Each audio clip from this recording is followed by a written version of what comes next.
sudah saatnya untuk diungkap. Tiongkok di mata Tuhan dalam rahasia Tao di Alkitab. Kalau ada satu hari yang ditunggu-tunggu oleh orang Tionghoa di seluruh dunia, maka hari itu adalah Hari Raya Imlek, Tahun Baru orang Tionghoa. Waktu saya kecil, itulah hari yang paling membahagiakan, hari yang saya tunggu-tunggu, sebab di hari itu kami bisa pakai baju baru, bisa makan berbagai macam kue tahun baru, dan yang paling menyenangkan tentunya adalah terima angpao. Imlek sebetulnya adalah perayaan datangnya musim semi.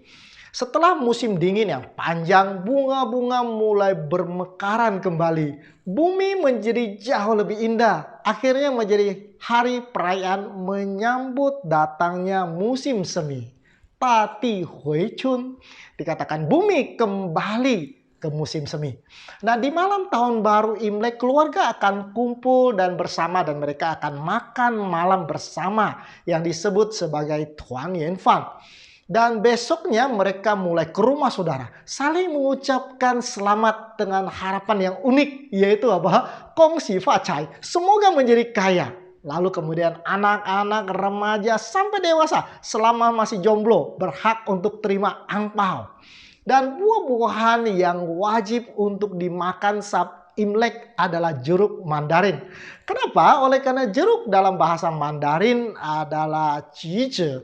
Kata ci itu sama dengan kata keberuntungan dalam bahasa Mandarin. Itu sebabnya dikatakan ta ci tali. Jadi makan buah jeruk diyakini bisa membawa keberuntungan. Makanan yang selalu muncul setiap tahun baru adalah kue keranjang. Ada cerita yang menarik tentang kue keranjang. Jadi dewa dapur atau yang disebut sebagai Cao Chin Kong diyakini sebagai mata-mata kaisar. Dan 1 minggu sebelum Imlek, maka dewa dapur akan naik ke langit untuk melaporkan semua kejadian dalam setiap rumah tangga kepada Kaisar Langit. Dan tentu bagi sebagian rumah tangga ini mengkhawatirkan. Maka dengan memberikan sesajen kue keranjang, diharapkan bahwa laporan yang disampaikan akan semanis kue keranjang. Dan kalaupun ada laporan-laporan yang negatif, biarlah mulut dewa dapur akan sulit dibuka oleh lengketnya kue keranjang. Imlek adalah hari raya terpanjang karena dirayakan selama 15 hari. Dan pada malam hari ke-15 dirayakanlah hari Cap Gome yang artinya malam tanggal 15. Perayaan ini juga dikenal sebagai Festival Lentera atau disebut sebagai Yan Xiu Jie, dan kita bisa melihat lentera yang indah di mana-mana. Nah, salah satu cerita atau legenda menceritakan awal perayaan ini adalah bermula dari seekor burung bangau yang terbang dari sorga ke bumi, dan kemudian bangau itu dibunuh oleh orang-orang kampung. Kaisar Langit marah sekali karena itu adalah burung bangau kesayangannya, dan dia bermaksud untuk membakar kampung itu pada tanggal 15 Imlek. Anak dari Kaisar Langit membocorkan berita ini kepada orang kampung. Lalu mereka menjadi panik, tidak tahu harus buat apa untuk menghindari musibah yang akan datang. Untung ada satu orang yang sangat bijak. Dia mengusulkan agar pada tanggal 14 Imlek, selama 3 hari, setiap rumah dipasang lentera atau lampion merah dengan api di dalamnya, sambil menyalakan petasan sehingga kampung itu terlihat seperti sedang terbakar dari langit, sehingga Kaisar Langit tidak lagi jadi membakarnya. Tentu ini hanya legenda saja. Berikutnya adalah Festival Qingming atau Cengbeng. Peringatan ini juga dikenal sebagai hari untuk membersihkan kuburan. Hari di mana orang Tionghoa akan pergi untuk membersihkan dan mempercantik kuburan orang tuanya dan memberikan penghormatan kepada mereka. Ini dirayakan setiap tanggal 1 bulan 5 penanggalan Tionghoa atau kira-kira itu di awal bulan April. Konon hari ini adalah hari untuk mengingat seorang yang bernama Jie Zhetui yang hidup sekitar tahun 636 sebelum Masehi. Nah, saat ini terjadi perang saudara dan Raja Chong terpaksa melarikan diri dari istana. Jie Zhetui ikut dalam mengawal raja dalam pelariannya. Mereka masuk hutan, keluar hutan, kelaparan, kehausan. Dan Jie Zhetui yang tidak tahan melihat Raja Chong-e kelaparan, sehingga dia mengerat daging pahanya sendiri, lalu membuat sup untuk sang raja. Tentu ini sesuatu yang sangat luar biasa. Singkat cerita, Raja Chong-e dengan bantuan dari Raja Mu berhasil kembali ke tahtanya. Di saat itu ada banyak orang yang datang mengaku berjasa kepada Raja Chong-e dan dianugerahkan banyak hadiah. Tetapi Raja Chong-e lupa kepada satu orang yang sebetulnya benar-benar berjasa kepadanya, yaitu Jie Zhetui. Ketika raja menyadari kesalahannya, Jie Zhetui yang kecewa telah pulang ke kampungnya untuk merawat ibunya yang sudah tua. Raja cepat-cepat mengirim orang untuk mencari Jie Zhetui, tetapi gagal. Mereka tidak berhasil menemukan rumahnya. Lalu raja memerintahkan orang untuk membakar hutan, untuk memancing Jie Zhetui keluar dari hutan agar dia bisa memberikan penghargaan kepadanya. Sayangnya Jie Zhetui dan ibunya malah didapati mati terbakar di dalam hutan. Raja sangat terpukul dan sangat sedih. Lalu dia mendirikan sebuah biara atas nama Jie Zhetui. Dan hari kematiannya dirayakan sebagai Hari Han Shi Jie atau Hari Festival Makanan Dingin. Karena berduka, maka mereka hanya diizinkan makan makanan yang sudah dingin. Dan saat dinasti Tang, namanya berubah menjadi peringatan Qingming atau Cengbeng. Berikutnya adalah perayaan Tuan Wu Jie atau perayaan Perahu Naga, di mana orang Tionghoa mengadakan acara lomba dayung perahu dengan kepala naga. Dan pada hari itu juga adalah hari untuk makan bacang yang enak. Saya percaya kita semua suka dengan bacang. Satu kali ada orang Tionghoa memberikan beberapa biji bacang kepada temannya orang Amerika. Ketika ditanya apakah suka, orang Amerika itu menjawab, dagingnya enak, jamurnya fantastik, telurnya juga enak. Chestnutnya luar biasa. Tapi sayuran pembungkusnya rasanya kurang matang. Butuh waktu lama untuk mengunyahnya.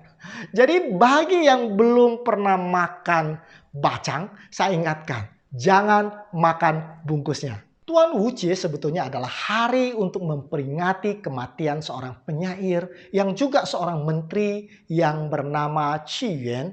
Nah, Qi Yuan hidup di zaman dinasti Zhou sebagai penasehat raja negara bagian Chu. Saat itu ada tawaran untuk bersekutu dengan negara bagian Qing. Berbeda dengan pendapat menteri-menteri yang lain, Qi Yuan sangat menentang. Dia tahu bahwa negara bagian Qing ini sangat licik dan tidak bermaksud baik. Sayangnya raja tidak mau mendengarkan nasihatnya. Dan akibatnya Qi Yuan malah dibenci oleh raja dan dibuang. Dan tidak lama dalam pembuangannya, Qi Yuan mendengar berita bahwa Qing yang licik telah mencaplok negara bagian Chu. Persis seperti dugaannya. Qi Yuan menjadi sangat sedih dan sangat putus asa. Dia kemudian bunuh diri dengan meloncat ke sungai Miluo. Rakyat kecil yang sangat mengagumi Qi Yuan kemudian berlomba-lomba, beramai-ramai naik perahu ke tengah sungai untuk menolong Qi Yuan yang sangat jujur dan setia. Itulah asal mula dari perlombaan perahu naga. Sayangnya mereka tidak berhasil menemukan mayat dari Qi Yuan. Lalu mereka membuang bacang ke sungai menjadi makanan ikan-ikan agar ikan-ikan itu tidak memakan tubuh dari Qi Yuan. Tentu ini adalah kisah yang sangat menarik, asal mula dari sebuah perayaan. Baik, Alkitab juga menuliskan bahwa Allah memberikan juga hari-hari perayaan kepada bangsa Israel. Kita bisa mendapati perintah untuk merayakan itu di dalam buku Imamat Fatsal yang ke-23. Paling tidak ada 7 hari perayaan yang Tuhan minta orang Israel untuk dirayakan. Nah, perbedaan hari raya orang Tionghoa ataupun perayaan dimanapun juga dengan perayaan di Israel adalah yang sangat menarik. Yaitu umumnya hari perayaan itu memperingati sesuatu kejadian yang sudah terjadi di masa yang lalu. Misalnya, peringatan hari ulang tahun itu memperingati di hari di mana kita dilahirkan, atau hari kemerdekaan, atau hari jadi yang lainnya. Nah, hari perayaan Israel diberikan Tuhan untuk peringatan sesuatu yang akan datang. Aneh kedengarannya bukan? Sama halnya seperti seseorang merayakan ulang tahun pernikahan padahal dia belum menikah. Tetapi karena Allah kita adalah Allah yang maha tahu, ini menjadi tidak aneh. Bahkan ini adalah cara Tuhan untuk memberitahukan kepada orang Israel peristiwa apa yang akan terjadi melalui hari-hari perayaan itu. Nah, perbedaan kedua antara perayaan di Tiongkok dengan di Israel ialah hari perayaan di Tiongkok adalah untuk memperingati jasa dari berbagai tokoh yang luar biasa seperti Jie Zhetui atau Qi Yuan. Tetapi pada perayaan orang Israel, ketujuh perayaan itu hanya untuk mengingat satu tokoh, yaitu Tao, Yesus Kristus, anak domba Allah. Mari kita buka buku Imamat Fatsal ke-23 ayat yang kelima. Di situ dikatakan dalam bulan yang pertama, pada tanggal 14 bulan itu, pada waktu senja ada Paskah bagi Tuhan. Jadi inilah perayaan yang pertama yang Tuhan perintahkan Israel untuk dirayakan pada bulan yang pertama, tanggal 14. Ini sebenarnya hari perayaan kemerdekaan orang Israel dari perbudakan di Mesir, waktu mereka keluar dari Mesir. Dan hari perayaan itu dinamakan sebagai Paskah atau Passover atau Pesak dalam bahasa Ibrani-nya. Dan yang sangat menarik, hari Paskah adalah cara Tuhan untuk memberitahukan kepada orang Israel akan kematian juru selamat di masa yang akan datang. Atau kurang lebih 1400 tahun kemudian. Pada hari Paskah, maka seekor domba akan disembelih pada jam 3 sore. Tanggal 14 bulan 1. Dan peristiwa penyembelihan domba itu secara luar biasa digenapi oleh Yesus saat mati di kayu salib. 1400 tahun kemudian. Kapan Yesus mati di kayu salib? Tanggal 14 bulan 1 dan jam 3 sore.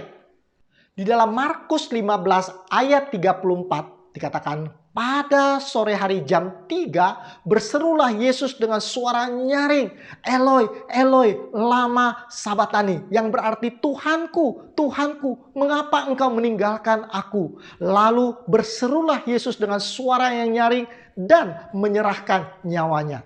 Digenapi dengan tepat pada bulan, pada hari, dan bahkan pada jamnya. Jadi setiap kali orang Israel menyembelih domba Paskah, Tuhan sedang membawa pikiran mereka akan satu peristiwa bagaimana domba Allah Yesus Kristus akan disembelih di kayu salib oleh karena dosa kita. Jadi domba Paskah itu melambangkan kepada Kristus. Kemudian pada Keluaran 12 ayat 46 dikatakan Paskah itu harus dimakan dalam satu rumah juga. Tidak boleh kau bawa sedikit pun dari daging itu keluar rumah. Satu tulang pun tidak boleh kamu patahkan. Orang Israel mengikuti aturan Paskah dengan tidak boleh mematahkan satu pun tulang dari domba Paskah. Namun mereka tidak tahu apa sebabnya. Karena kegenapannya baru terjadi 1400 tahun kemudian. Dicatat di dalam kitab Yohanes bahwa hari Jumat saat Yesus tergantung di kayu salib bersama dengan dua orang pencuri, dan hari sudah sore dan tentara Roma harus memastikan bahwa orang yang disalib sudah mati sebelum matahari terbenam dan masuk pada hari Sabat. Jika belum, mereka akan patahkan kaki orang yang disalib itu untuk mempercepat kematiannya. Di dalam Yohanes 19 ayat 32 dikatakan, maka datanglah prajurit-prajurit lalu mematahkan kaki orang yang pertama dan kaki orang yang lain yang disalibkan bersama-sama dengan Yesus. Tetapi ketika mereka sampai kepada Yesus dan melihat bahwa ia sudah mati, mereka tidak mematahkan kakinya. Yohanes 19 ayat 36 mengatakan, sebab hal itu terjadi supaya genaplah yang tertulis dalam kitab suci, tidak ada tulangnya yang dipatahkan. Tuhan kita sangat perfeksionis. Domba Paskah yang melambangkan Yesus tidak saja harus disembelih pada bulan yang sama, tanggal yang sama, jam yang sama, tetapi juga harus dalam keadaan yang sama dengan tulang yang masih utuh seperti Yesus. Luar biasa bukan? Mari kita masuk kepada perayaan yang kedua. Terdapat di dalam Imamat 23 ayat yang ke-6. Di situ dikatakan, dan pada hari yang ke-15 bulan itu ada hari raya roti tak beragi bagi Tuhan. 7 hari lamanya kamu harus makan roti tidak beragi. Jadi 1 hari sesudah Paskah, yaitu tanggal 15 bulan 1, orang Israel akan merayakan hari roti tidak beragi selama 7 hari. Dalam 7 hari itu mereka hanya boleh makan roti yang tidak beragi. Tidak boleh ada makanan yang mengandung ragi. Episode yang lalu kita sudah belajar bahwa roti melambangkan Yesus. Yesus berkata, "Aku adalah roti hidup." Dan ragi melambangkan dosa. Jadi Yesus dilambangkan oleh roti tidak beragi. Karena sesungguhnya tidak ada satu molekul dosa pun ada pada tubuh Yesus. Dia bebas dari ragi fermentasi dosa. Namun dia harus mati karena ragi kita, karena dosa kita. Hari raya roti tak beragi merayakan pengorbanan Yesus yang tidak berdosa dan menjadi berdosa karena kita. Hari raya roti tidak beragi digenapi oleh Yesus 1400 tahun kemudian saat dia berada di dalam kuburan karena dosa kita. Mengapa harus dirayakan 7 hari? Karena angka 7 adalah angka yang sempurna. Pengorbanan Yesus di kayu salib adalah pengorbanan yang sempurna sekali dan untuk selama-lamanya. Nah, yang menarik, orang Yahudi sampai hari ini masih merayakan hari roti tak beragi. Walaupun bagi kita orang Kristen, peringatan itu sudah tidak perlu karena sudah digenapi oleh Yesus dikubur. Nah, 1 minggu sebelum perayaan hari roti tidak beragi, orang Yahudi mulai membersihkan rumah dari semua ragi, dari semua remah-remah roti yang mengandung ragi. Dan seluruh pelosok rumah harus benar-benar bersih dari ragi. Semua kursi, meja dibersihkan. Kadang-kadang harus menggunakan tusuk gigi untuk membersihkan ragi-ragi yang terselip di antara jok kursi. Kita pun harus setiap hari memastikan diri kita bebas dari ragi dosa. Perayaan berikutnya terdapat di dalam Imamat 23 ayat yang ke-10. Dikatakan, "Berbicaralah kepada orang Israel dan katakan kepada mereka, apabila kamu sudah sampai ke negeri yang kuberikan kepadamu dan kamu menuai hasilnya, maka kamu harus membawa seberkas hasil pertama dari penuaianmu kepada imam. Dan imam itu haruslah mengunjukkan berkas itu di hadapan Tuhan supaya Tuhan berkenan akan kamu." Imam harus mengunjukkannya pada hari sesudah Sabat itu. Ini adalah hari perayaan hulu hasil atau hasil pertama dari panen mereka. Dan dirayakan pada hari berikutnya, yaitu tanggal 16 Nisan. Jadi 3 perayaan ini ada pada 3 hari berturut-turut. Pada hari ini, orang Israel wajib menyerahkan hasil tuaian pertama dari tanah mereka dan menyerahkannya kepada imam. Dan imam akan melambaikan seikat hasil tuaian mereka di hadapan Tuhan dengan harapan Tuhan akan memberkati tuaian pertama dan diharapkan Tuhan akan memberikan panen yang lebih besar kepada mereka. Jadi perayaan hulu hasil ini juga digenapi oleh Yesus dalam peristiwa kebangkitannya pada hari Minggu pagi tanggal 16 Nisan. Setelah kebangkitannya, Yesus naik ke surga, melaporkan pekerjaan penyelamatan manusia kepada Allah Bapa. Dan kebangkitan Kristus bagaikan hulu hasil yang dilambaikan di depan Allah Bapa, dan Allah menerima hasil pekerjaan penyelamatan manusia dari Yesus. Dan kebangkitan Yesus merupakan kebangkitan pertama atau hulu hasil setelah dosa dikalahkan. Dan ingat, ini akan menjadi satu jaminan bahwa akan lebih banyak kebangkitan-kebangkitan kelak di akhir zaman saat Yesus datang kembali untuk menjemput kita. 1 Korintus 15 ayat 20 mengatakan, tetapi yang benar ialah bahwa Kristus telah dibangkitkan di antara orang mati sebagai yang sulung dari orang-orang yang telah mati. Jadi kebangkitan Yesus yang dilambangkan oleh hulu hasil adalah pengharapan terbesar kita. Bahwa kelak saya akan dibangkitkan, saudara akan dibangkitkan, kita akan dibangkitkan, dan kita akan diangkat ke awan-awan bertemu dengan Yesus. Baik, kita sampai kepada perayaan yang keempat. Bisa kita baca di dalam Imamat 23 ayat yang ke-15. Dikatakan, kemudian kamu harus menghitung mulai dari hari sesudah Sabat itu, yaitu waktu kamu membawa berkas persembahan unjukan, harus genap 7 minggu. Sampai pada hari sesudah Sabat yang ke-7, kamu harus hitung 50 hari. Lalu kamu harus mempersembahkan korban sajian yang baru kepada Tuhan. Jadi perayaan yang keempat ini disebut sebagai Pentakosta, karena dirayakan 50 hari sesudah hari raya hulu hasil.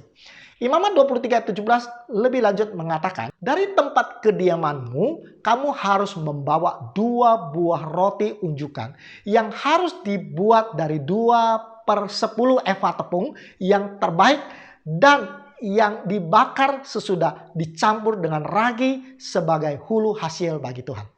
Pertanyaannya, kenapa roti di sini pakai ragi? Bukankah ragi melambangkan dosa?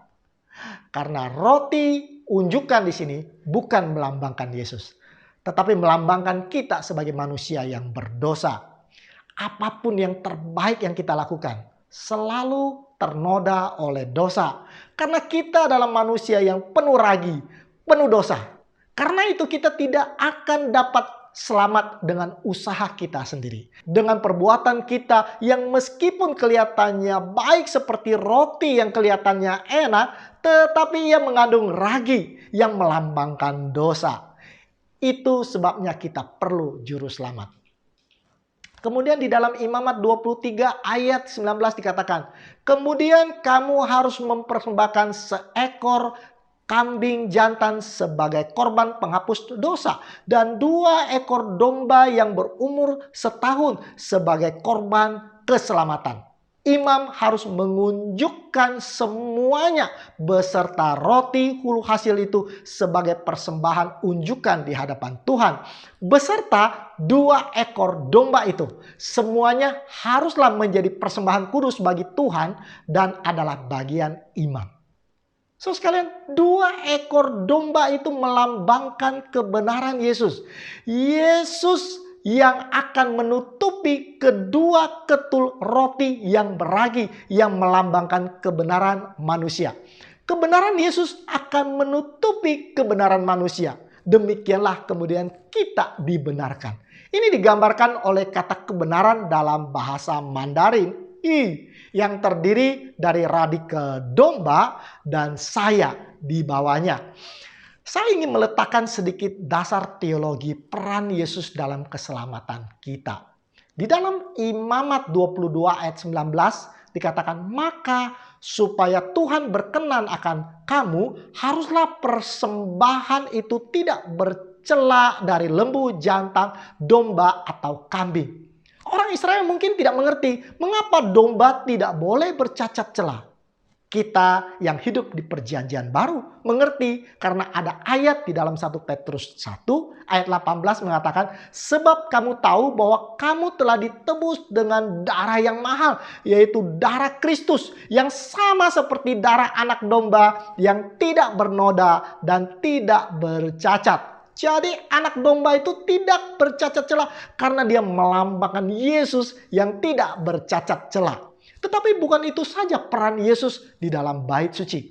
Imamat 21 ayat 17 dikatakan, katakanlah kepada Harun begini, setiap orang dari keturunanmu turun-temurun yang bercacat badannya, janganlah datang mendekat untuk mempersembahkan santapan bagi Allahnya. Jadi walaupun imam besar hanya bisa dari keturunan Harun, tetapi tidak semua keturunan Harun bisa menjadi imam besar. Ayat itu menjelaskan bahwa anak-anak Harun yang cacat tidak dapat menjadi imam besar. Mengapa? Orang Israel mungkin tidak paham. Tetapi kita yang hidup di perjanjian baru paham, karena ada ayat di dalam Ibrani 4 ayat 14 yang mengatakan, karena kita sekarang mempunyai imam besar agung yang telah melintasi semua langit, yaitu Yesus anak Allah. Jadi imam besar juga melambangkan Yesus yang akan menjadi imam besar kita. Itu sebabnya tidak boleh bercacat celah. Jadi ada dua peran penting yang harus dijalankan oleh Yesus di dunia ini demi keselamatan kita. Dia harus mengorbankan hidupnya dengan mati di kayu salib seperti anak domba untuk membayar semua hutang dosa kita. Sehingga kita yang berdosa ditutupi oleh kebenarannya. Sehingga kita dibenarkan. Nah, setelah itu Yesus harus menjalankan peran yang kedua, yaitu sebagai imam besar kita atau sebagai perantara kita manusia dengan Allah Bapa. Yesus bisa melakukan itu karena dia adalah Allah dan dia juga adalah manusia. Jadi satu tangan Yesus pegang Allah Bapa, satu tangan Yesus pegang manusia. Dan Yesus berkata kepada Allah Bapa, orang ini adalah orang yang berdosa. Tetapi saya sudah bersihkan dosanya dengan darah saya. Saya sudah pakaikan pakaian kebenaran yang saya punya kepadanya. Demikianlah kita diperdamaikan kembali dengan Allah Bapa. Inilah Injil, inilah kabar baik bagi kita semua. Nah, Yesus telah menjalankan peran sebagai anak domba saat dia mati di kayu salib. Pertanyaannya, kapan Yesus menjalankan peran dia sebagai imam besar? Alkitab menceritakan bahwa Yesus bangkit dan diam bersama dengan murid-muridnya selama 40 hari. Kemudian dia diangkat ke surga.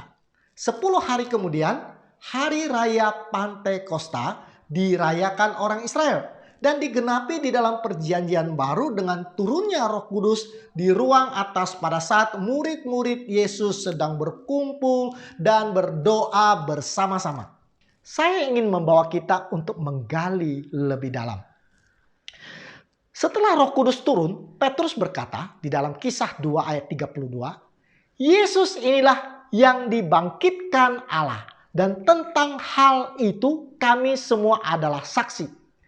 Dan sesudah ia ditinggikan oleh tangan kanan Allah dan menerima Roh Kudus yang dijanjikan itu, maka dicurahkanlah apa yang kamu lihat dan dengar di sini. Jadi Roh Kudus yang turun pada hari Pentakosta adalah berasal dari Allah Bapa. Kemudian dikatakan Yesus menerimanya dari Allah Bapa dan dicurahkan kepada murid-muridnya di ruang atas. Pertanyaannya, kenapa harus melewati Yesus?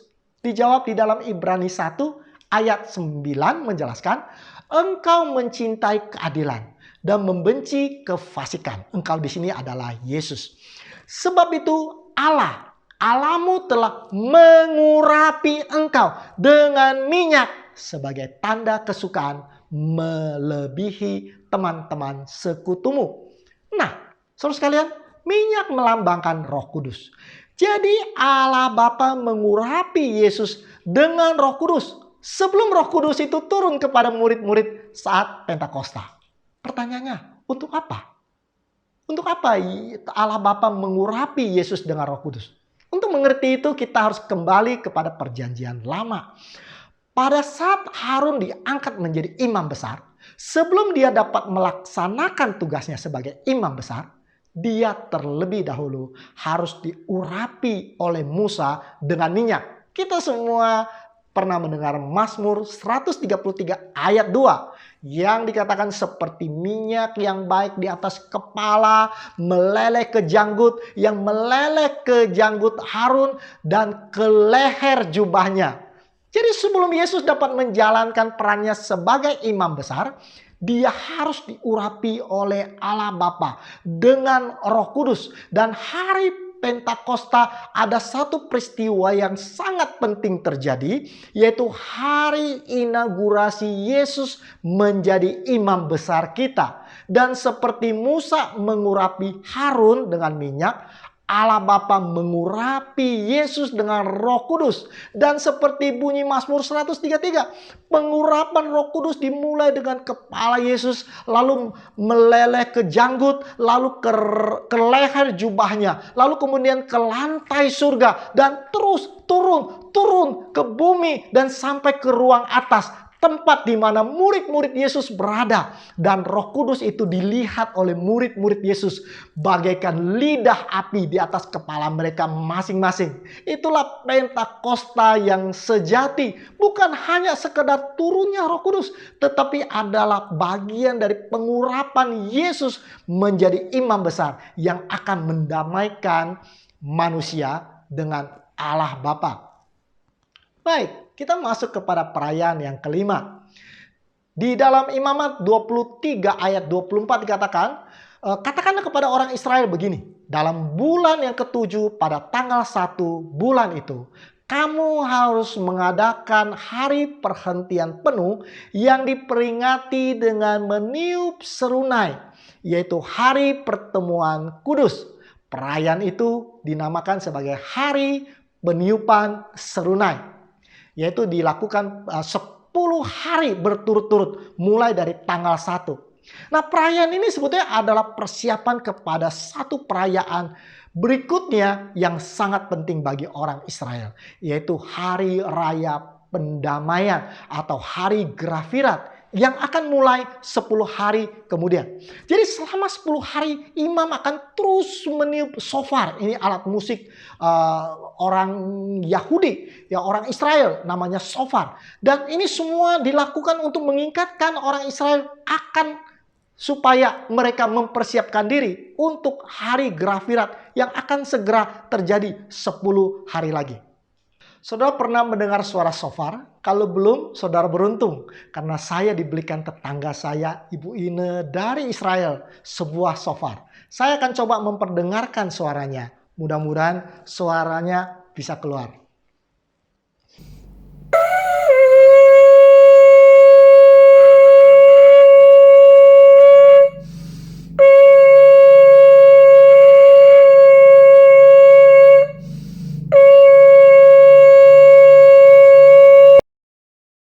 Inilah suara shofar yang didengar oleh orang Israel selama 10 hari berturut-turut untuk mempersiapkan mereka kepada perayaan yang akan datang.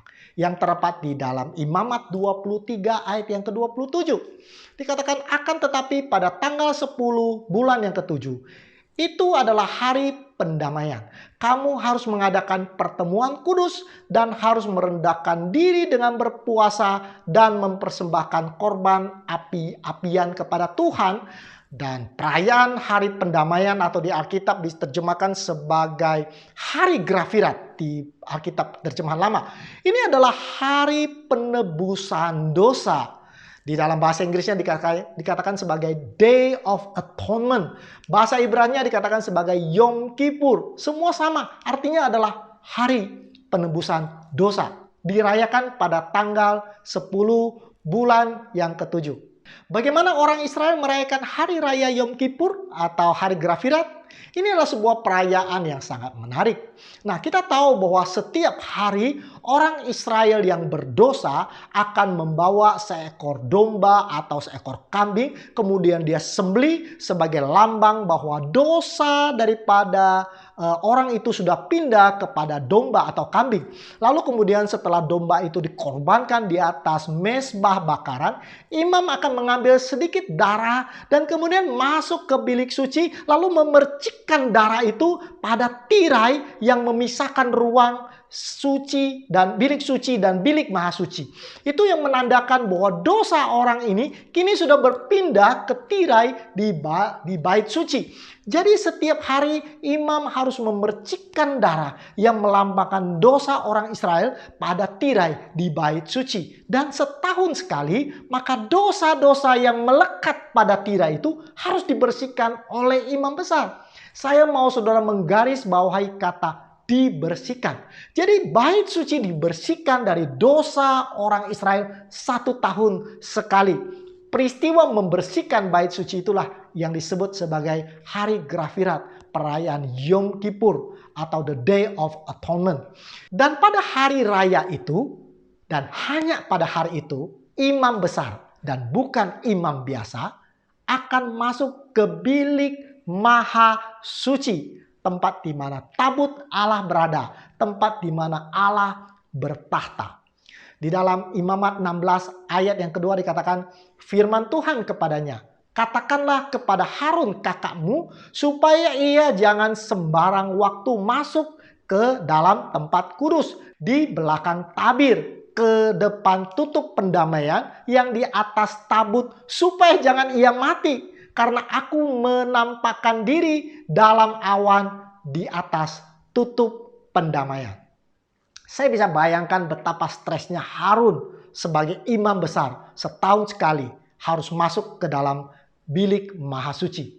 Dia benar-benar harus dalam keadaan yang tidak tercemar. Dia harus menyelesaikan semua masalah dia, kesalahan dia sebelum berani masuk ke bilik maha suci. Karena disitulah tabut perjanjian dan tahta Allah. Dia mungkin akan bermaaf-maafan dengan istrinya, dengan keluarganya, dengan tetangganya. Dan kalau ada hutang, dia pasti lunasi terlebih dahulu. Dan supaya dia layak menjadi perantara orang Israel dengan Tuhan. Sebab jika dia dalam keadaan tidak layak, maka dia akan mati seketika itu juga di dalam bilik maha suci. Sebab saat Harun berperan sebagai imam besar, ia sedang melambangkan Yesus Kristus sendiri. Dan sementara Harun sebagai imam besar masuk ke dalam bait suci, di bilik maha suci dengan pakaian khusus yang terbuat dari lenan, lambang kesucian, orang Israel harus berpuasa dan terus berdoa agar imam besar mereka jangan mati di dalam, agar dosa mereka yang ada di tirai bait suci sepanjang tahun itu dapat dihapuskan dan mereka diperdamaikan kembali dengan Allah Bapa. Dan hari itu bait suci dibersihkan dari semua dosa. Ingat kata dibersihkan. Itulah hari Grafirat. Itulah hari di mana dosa dibersihkan dari bait suci setahun sekali. So sekalian kita tahu domba tidak mungkin bisa menghapuskan dosa kita. Domba adalah lambang daripada Yesus Kristus yang disalib. Kita tahu bahwa Harun tidak mungkin bisa jadi perantara kita. Harun adalah lambang daripada Kristus, imam besar kita. Kalau begitu, hari raya Grafirat, Yom Kippur, pasti juga adalah satu lambang dari satu peristiwa di mana Yesus sebagai imam besar seperti Harun akan mengadakan pendamaian bagi kita dengan masuk ke dalam bilik maha suci di sorga menjadi perantara kita. Untuk membersihkan dosa-dosa manusia yang melekat di tirai bait suci di sorga. Dan ingat, hanya dosa-dosa yang kita sudah akui akan tercatat di sana. Ibrani 9 ayat 12 mengatakan, dan ia telah masuk satu kali untuk selama-lamanya di dalam tempat yang kudus, bukan dengan membawa darah domba jantan atau darah anak lembu, tetapi dengan membawa darahnya. Ayat ini sangat jelas mengatakan Yesus akan masuk ke dalam bilik suci membawa darahnya sendiri. Dan hanya satu kali. Pertanyaannya, kapan ini terjadi? Kita sudah tahu kegenapan dari hari Paskah digenapi oleh kematian Yesus. Hari roti tidak beragi digenapi dengan Yesus di kuburan. Hulu hasil digenapi dengan kebangkitan Yesus. Pentakosta digenapi dengan turunnya Roh Kudus dan Yesus diurapi menjadi imam besar. Sekarang peringatan hari Grafirat. Kapan digenapi? Kapan Yesus Kristus sebagai imam besar mulai bekerja membersihkan dosa kita di bait suci, di bilik maha suci di sorga. Kapan itu terjadi? Dan itu dijawab di dalam Daniel Fatsal yang ke-8. Daniel 8 ayat 14 dikatakan, Daniel mendengar seorang kudus berkata, sampai lewat 2300 petang dan pagi, lalu tempat kudus itu akan dipulihkan dalam keadaan yang wajar. Saya suka bahasa Inggrisnya menerjemahkan, sanctuary will be cleansed. Jadi dikatakan bait suci akan dibersihkan. Dibersihkan dari apa? Dibersihkan dari dosa.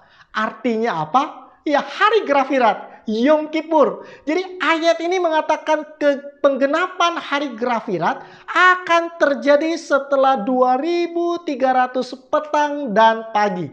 Apakah itu menjawab pertanyaan kita? Tentu belum.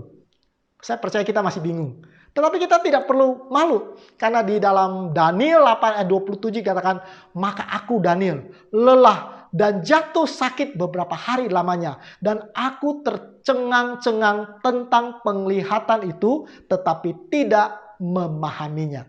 Daniel, seorang nabi, dia tidak mengerti pada awalnya.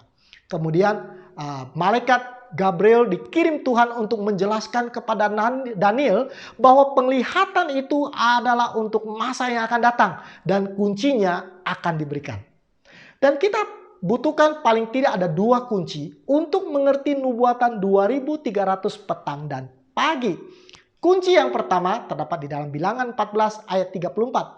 Dikatakan sesuai dengan jumlah hari kamu mengintai negeri itu, yaitu 40 hari, 1 hari dihitung 1 tahun, jadi 40 tahun lamanya kamu harus menanggung akibat dari kesalahanmu.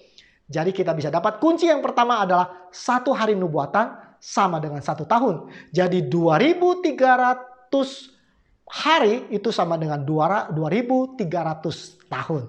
Sekarang kita perlu kunci yang kedua, yaitu kapan dimulainya perhitungan 2300 tahun ini. Kuncinya terdapat di dalam Daniel Fatsal yang ke-9. Tuhan memberikan satu nubuatan yang paralel, yaitu 490 tahun. Nubuatan itu sudah kita bahas pada episode yang ketiga. Dan awal perhitungannya ada di dalam Daniel Fatsal 9 ayat ke-25. Maka ketahuilah dan fahamilah dari saat firman itu keluar, yaitu bahwa Yerusalem akan dipulihkan dan dibangun kembali. Firman untuk membangun kembali Yerusalem adalah dekret dari Kaisar Persia di tahun 457 sebelum Masehi. Maka 457 ditambah dengan 2300 tahun, kita akan sampai kepada tahun 1844. Itulah tahun di mana Yesus memulai pekerjaannya sebagai imam besar di sorga. Hari di mana dia masuk ke dalam bilik maha suci dan menjadi perantara kita. Membersihkan semua dosa-dosa yang pernah kita buat dan kita akui di dalam namanya. Jadi perayaan hari Grafirat masih sedang berlangsung kegenapannya. Dan kita hidup di masa itu. Jadi hidup kita haruslah sama seperti kehidupan orang Israel pada masa hari Grafirat itu dirayakan. Mereka berdoa dan mereka berpuasa agar dosa mereka diampuni. Kita juga harus berdoa dan berpuasa agar dosa kita diampuni dan dihapuskan. Lalu di sore hari yang sama di Imamat 25 ayat 9 dikatakan, lalu engkau harus memperdengarkan bunyi sangkakala di mana-mana dalam bulan yang ke-7 pada tanggal 10 bulan itu. Pada hari raya perdamaian kamu harus memperdengarkan bunyi sangkakala itu di mana-mana di seluruh negerimu. Selesai pekerjaan Yesus menjadi imam besar, pada saat dia keluar dari bilik maha suci dan sangkakala akan dibunyikan di mana-mana.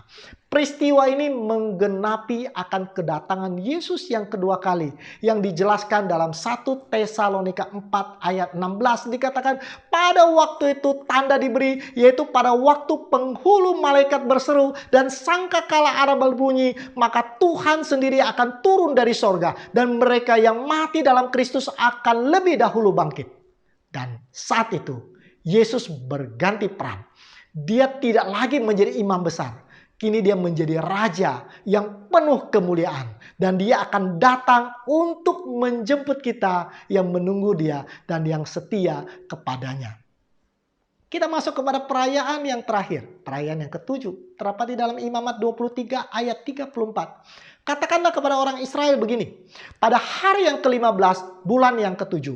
Itu ada hari raya Pondok Daun. Bagi Tuhan 7 hari lamanya. Hari raya Pondok Daun digenapi di dalam Wahyu 21 ayat 2. Dan aku melihat kota yang kudus, Yerusalem yang baru, turun dari sorga, dari Allah yang berhias bagaikan pengantin perempuan yang berdandan untuk suaminya. Kita yang sudah terangkat ke sorga akan turun lagi bersama dengan kota Yerusalem yang baru. Tuhan akan membakar seluruh anasir dosa di bumi ini dengan api. Dan kita akan tinggal di bumi yang telah diperbaharui. Itulah Taman Eden yang kedua. Taman Eden yang baru. Dan kita akan hidup berbahagia bersama dengan Tuhan di Firdaus yang baru. Kita akan hidup untuk selama-lamanya. Kita akan menikmati hidup bersama dengan Tuhan, bersama dengan Tau di bumi yang baru. So sekalian, inilah Injil. Inilah kabar baik. Dan Tuhan sedang mengundang kita untuk tinggal di Firdaus yang baru bersama dengannya. Dan kalau itu adalah kerinduan saudara, mari kita tunduk kepala dan kita berdoa. Bapa di surga, setelah kami mempelajari akan rahasia dari bait suci, akan rahasia dari hari-hari perayaan, kami tahu bahwa Tuhan sungguh-sungguh ingin membawa kami untuk diselamatkan. Tuhan ingin agar kami kembali kepada Tuhan, bersatu dan menikmati hidup yang berbahagia, hidup selama-lamanya di bumi yang baru yang Tuhan sudah siapkan bagi kami. Terima kasih oleh karena Tuhan Engkau begitu baik. Kami berdoa di dalam nama Tuhan Yesus yang menjadi juru selamat dan penebus kami. Amin. Sayang sekali 7 episode seminar Tau sudah berakhir. Masih banyak yang ingin saya bagikan dari firman Tuhan. Tetapi waktu juga yang memisahkan kita. Jadi bagi Anda yang baru mengikuti seminar ini, silakan mengikuti episode-episode lainnya di channel YouTube kami, Mempelajari Alkitab. Kami sangat mengharapkan feedback dari Anda untuk seminar ini. Jika Anda terberkati dengan seminar ini, Anda dapat menuliskan komen Anda di YouTube kami. Atau Anda bisa juga mengirimkan WA ke nomor telepon di bawah ini. Dan bagi Anda yang mau belajar lebih banyak, juga boleh hubungi nomor telepon di bawah ini. Kami mengadakan banyak kelas pendalaman Alkitab untuk mereka yang haus dan lapar akan kebenaran. Karena Yesus mengatakan berbahagialah mereka yang lapar dan haus akan kebenaran. Karena mereka akan dipuaskan. Tuhan memberkati. Tiongkok bagaikan naga yang terbangun setelah tertidur lama. Ekonomi kini menggeliat, kemajuan seakan-akan tidak terbendung. Negara Tiongkok dengan penduduk terbanyak di dunia memiliki sejarah 4.500 tahun yang tidak terputus. Dan tulisan-tulisan kuno yang dipakai sampai saat ini banyak berbicara tentang masa lalu yang penuh misteri. Kitab-kitab klasik kuno mencatat tentang raja-raja dengan penyembahan kepada Sang Ti yang misterius. Sudah saatnya untuk diungkap Tiongkok di mata Tuhan dalam rahasia Tau di Alkitab.